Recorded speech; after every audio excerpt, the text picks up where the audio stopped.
சொல்றான் பாருங்க. நம்பி கட்டுற கதையெல்லாம் எடுத்து போட்டு பம்பளுக்குறாங்க உடனே.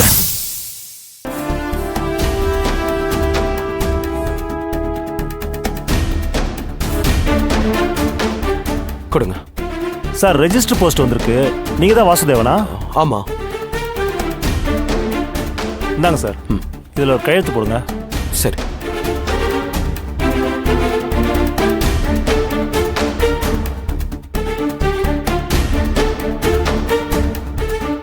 இந்தாங்க சார்.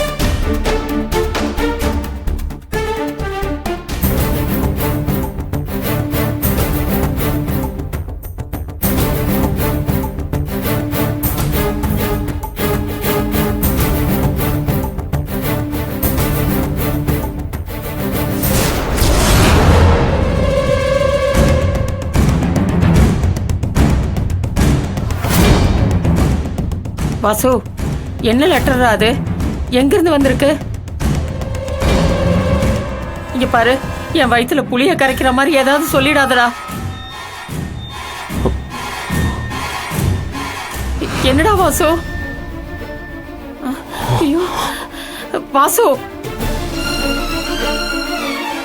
வாசு என்னடா ஆச்சு? நீ இப்படி இடிஞ்சு போய் உட்கார்றத பார்த்தா எனக்கு ரொம்ப பயமா இருக்குடா. என்னன்னு சொல்லு வாசு. திவ்யாவை செல்ஃப் கேர் கஸ்டடி கேட்டு அவங்க நோட்டீஸ் அனுப்பியிருக்காங்கம்மா. என்னடா சொல்ற? எனக்கு ஒன்றும் புரியலடா. திவ்யாவை அவ அம்மா தான் நல்லா பார்த்துக்க முடியும், என்கிட்ட இருக்கக்கூடாதுன்னு கோர்ட்ல மனு தாக்கல் பண்ணிருக்காங்க. அதுக்கான லெட்டரை நமக்கு கோர்ட் அனுப்பியிருக்காங்க. ஐயோ கடவுளே, புள்ள மேல அக்கறை இல்லாதவெல்லாம் புள்ளைய கேட்கிறாளே. இந்த அநியாயம் எங்கேயாவது நடக்குமா? கடவுளே, இது என்ன கொடுமை?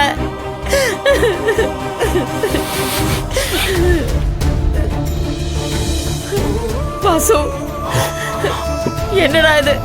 இப்படி அமைதியாவே இருந்து என்னடா பண்ண போற?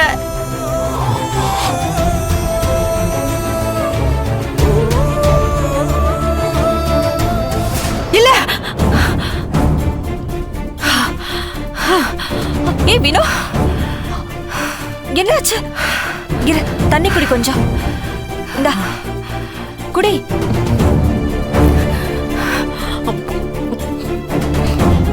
ஏய் மெல்ல மெல்ல பாத்து.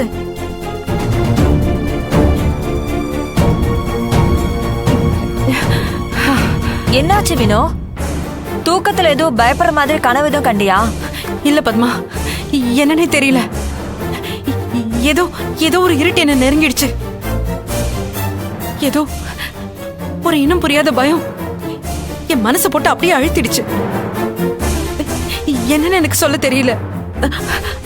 அதான் பயத்துல எந்திரிச்சிட்டேன். ஏய், அது வேற ஒண்ணும் இல்ல. நீ எந்நேரமே ஏதாவது சிந்தனையிலே இருந்திருப்ப. அம்மாக்கு வேற உடம்பு முடியலையா, அதனால சரியா தூங்கி இருக்க மாட்ட. அதான் இப்படி ஆயிருக்கு. நீ பகல்ல தூங்காத ஆளு புதுசா படுத்து தூங்கவும் கனவு புதுசா வந்திருக்கு. அதான் பயந்திருப்ப, வேற ஒண்ணும் இல்ல. சரி, இப்ப தலைவலி சரியாயிடுச்சா?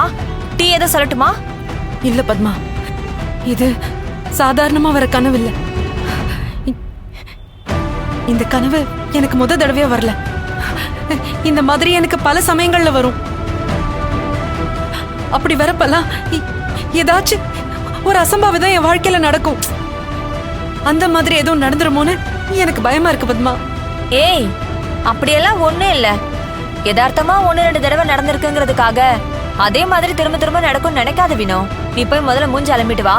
ஒரு டீ சாப்பிட்டா எல்லாம் சரியாயிடும். இல்ல இல்ல,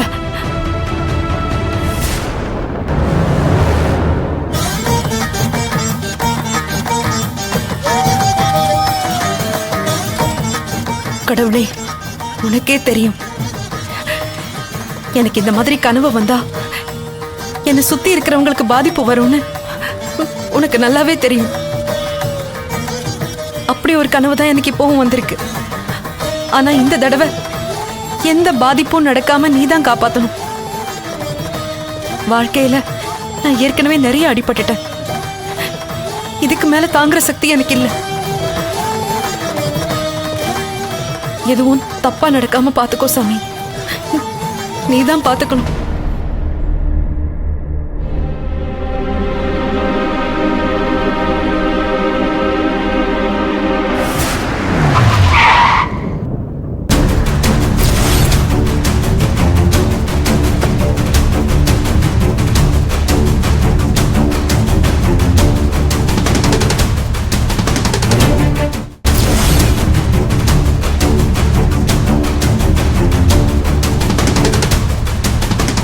ஷைலஜா, ஷைலஜா, ஏய் ஈஸ்வரா, எங்க ஒளிஞ்சுக்கிட்டு இருக்கீங்க? மரியாதையா வெளியே வாங்க.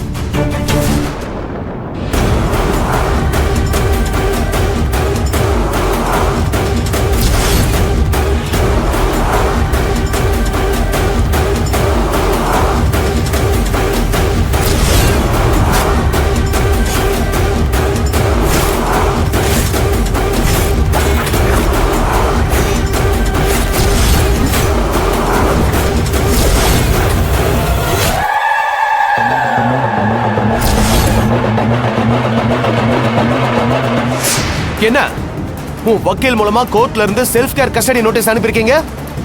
அது அனுப்ப உங்களுக்கு என்ன தகுதி இருக்கு? என் பொண்ணு என்கிட்ட இருந்தா பாதுகாப்பு இல்ல, அவளை நான் நல்லா வளர்க்க முடியாதா? இத்தனை வருஷமா எங்க போனீங்க? அப்ப இல்லாத செல்ஃப் கேர் இப்ப எங்க இருந்து வந்துச்சு? என்ன வாசு, இப்பவே தோத்து போயிடுவோன்னு பயம் வந்துருச்சா? வேணும்னா உனக்கு ஒரு ஆஃபர் தரேன். பேசாம உன் மகளை நீயே விட்டு கொடுத்துரு, நாங்களே கேஸ வாபஸ் வாங்கிடுறோம். நீயும் தோக்க மாட்ட. என்ன சொல்ற? ஏய், என் உசுர கேட்டா கூட கொடுத்துருவேன். என் மக அதுக்கும் மேலடா. அவளை நான் கொடுக்க மாட்டேன். நான் ஒன்னும் நீ போட்ட கேஸ்க்கு பயந்தீங்க வரல. நீ என்ன பண்ணாலும் ஒண்ணு கிழிக்க முடியாது, என் மகளை என்கிட்ட இருந்து பிரிக்க முடியாதுன்னு சொல்லிட்டு போக தான் வந்த. நீ சொன்னா நடந்துருமா? நீ என்னதான் வாய்ஸ் அவடால் விட்டாலோ இனி ஓ மக உனக்கு இல்ல. என்ன கோபம் வருதா? சட்டையை பிடிக்க போறியா இல்ல பிளேசரை பிடிக்க போறியா? ஏய், என்னடா பாத்துட்டு இருக்கீங்க? கண்டவன்லாம் வீட்டுக்குள்ள வர வரைக்கும் என்னடா பண்ணிட்டு இருந்தீங்க? அடிச்சு தூக்கி வெளியே வீசுங்கடா. ஏய், மரியாதையா விடுங்க. இவன் மேல இருக்கிற கோவத்துல உங்களை ஏதாச்சும் பண்ணிட போற. விடுங்க. என்ன ஏன் முன்னாடியே என் டேடி அவன் இவன் மரியாதை இல்லாம பேசுற? உனக்கு என் மேல இருக்கிற பயம் போயிடுச்சா? சும்மா உன்னை துள்ளிட்டு வர